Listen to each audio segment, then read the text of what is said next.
नमस्कार दोस्तों। महात्मा युवक को बताते हुए कहते हैं कि अगर तुम्हें अपनी ज़िंदगी में सफल होना है तो अपने राज किसी को मत बताओ।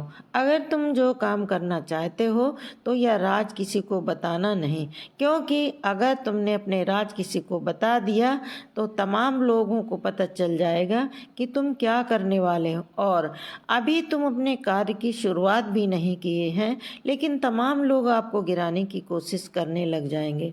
इससे तुम्हारा कार्य भी सही तरीके से सही समय पर पूरा नहीं हो पाएगा और तुम परेशान हो जाओगे। इसलिए अगर तुम्हें अपने जीवन में कुछ करना है, कुछ पाना है या कुछ पाना चाहते हो तो तुम्हें बिल्कुल शांतिपूर्वक अपने कार्य को करना है। ढिंढोरा नहीं पीटना। किसी को मत बताओ कि तुम आगे क्या करने जा रहे हो।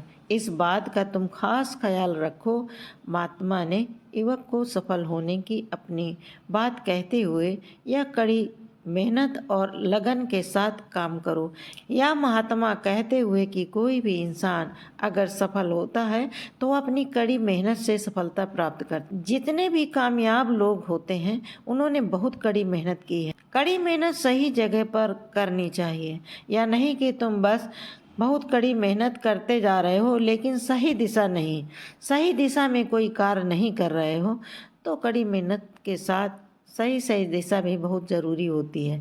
अगर तुम सही दिशा में कड़ी मेहनत करते हो तो तुम उस काम में कामयाब जरूर हो जाओगे, तुम्हें ज़रूर कामयाबी मिलेगी। इसलिए कोई भी काम इतना भी बड़ा क्यों ना हो, सबसे पहले यह पता लगाओ कि इस काम को बहुत ही अच्छे तरीके से कैसे किया जा सकता है।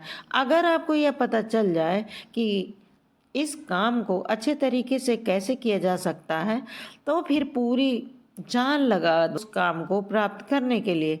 कई बार हमने देखा है कि लोगों का असफल होने का यह एक बहुत ही बड़ा कारण होता है कि वह जो भी जिंदगी में पाना चाहते हैं वह उस चीज़ के लिए तो मेहनत करने लगते हैं, लेकिन मेहनत सही दिशा में नहीं करते हैं। और जब उनकी मेहनत सही दिशा में नहीं होती तो वे धीरे धीरे अंदर से टूटने लगते हैं, उनका भरोसा उठने लगता है और उन्हें उनका लक्ष्य भी प्राप्त नहीं हो पाता।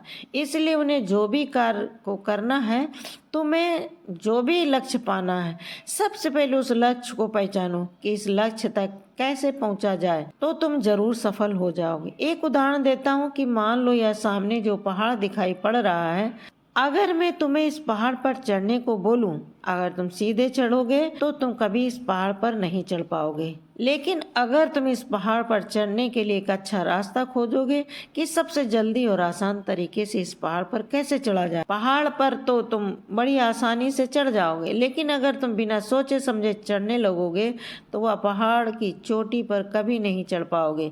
और अगर चढ़ भी जाते हो तो तुम्हें बहुत समय लग जाएगा और तुम असफल भी हो जाओगे। यही हाल होता है हमारी ज़िंदगी में। हमें जो भी लक्ष्य को प्राप्त करना है, सबसे पहले उस लक्ष्य के बारे में सोचो और यह पता लगाओ कि इस लक्ष्य तक कैसे आसानी से पहुंचा जाए। जब तुम यह पता लगा लोगे तो तुम अपने लक्ष्य को बड़े ही आसानी से पालोगे।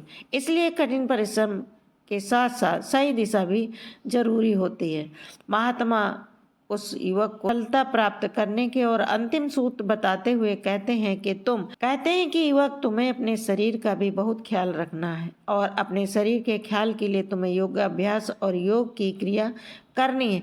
अगर तुम योग की क्रिया करते हो तो तुम्हारा दिमाग संतुलित रहेगा। जब तुम्हारा दिमाग संतुलित रहेगा तो ही तुम अच्छे कार्य अच्छे तरीके से कर पाओगे और ध्यान दे पाओगे। योग की क्रिया करने से तुम्हारे अंदर का आलस भी दूर हो जाएगा, क्योंकि आलस इंसान का सबसे बड़ा दुश्मन होता है।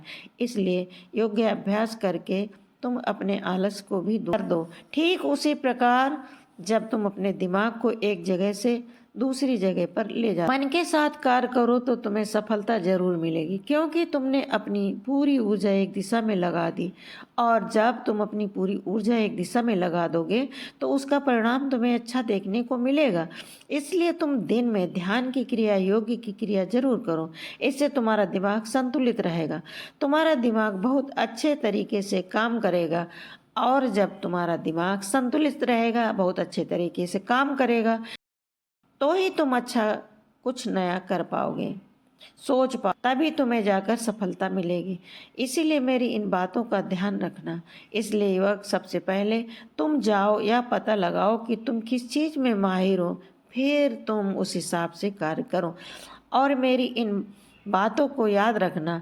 वह युवक उन महात्मा को प्रणाम करके वापस अपने घर आ जाता और वह यह सोचने लग जाता है कि वह किस चीज़ में माहिर है। पूरे 15 दिन वह सोचने में लगा देता है कि वह किस चीज़ में माहिर है। बाद में उसे पता चलता है कि वह तलवारबाजी की क्रिया में बहुत ही माहिर है। इसलिए वह तलवारबाजी पर बहुत अभ्यास करता है और वह एक कामयाब तलवारबाज बन जाता है। उसकी ख्यात दूर दूर तक फैल जाती है। फिर एक दिन पड़ोसी देश के राजा उसे अपने यहाँ सेना में नौकरी के लिए बुला लेते हैं और वह व्यक्ति अपनी स्वेच्छा से उस राजा के प्रस्ताव को स्वीकार भी कर लेता है और वह उनके यहाँ नौकरी करने के लिए सेना में भर्ती हो जाता है। राजा उस युवक को बहुत ही मान सम्मान से सम्मानित करते हैं। अब उस युवक का परिवार बहुत ही अच्छे तरीके से अपना गुजारा करने लगा। दोस्तों, सच्ची खुशी बाहरी चीज़ों में नहीं बल्कि हमारे भीतर संतोष में बसती है। इच्छाएं सीमित होती, लेकिन जब हम जो पास में है उसी में संतुष्ट रहना सीख जाते हैं, तभी वास्तविक शांति और आनंद मिलता है। जीवन में संतोष ही सबसे बड़ा धन है। दोस्तों, उम्मीद है कि आपने आज की इस कहानी से ज़रूर कुछ न कुछ सीखा होगा। तो इस वीडियो को लाइक और सब्सक्राइब करिए।